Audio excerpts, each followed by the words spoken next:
विश्राम यह केउं प्रकारर पद?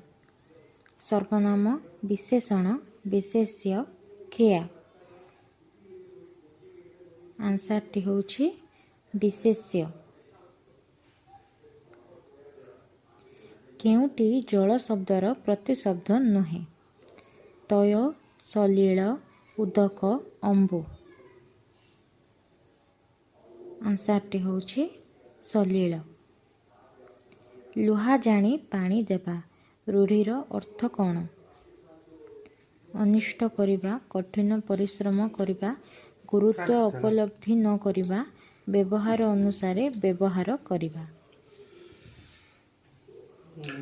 आंसर टी होछि व्यवहार अनुसारे व्यवहार करिबा। गलानी तो गला कथारे संगात डैश रेखांकित पदटी केउं प्रकार अव्यय? आलंकारिक, संबोधन सूचक, सम्मति सूचक, भाववाचक। आंसर टी होछि आलंकारिक।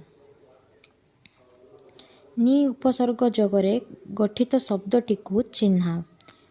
निश्चल, निग्रह, निरर्ण, निरलस।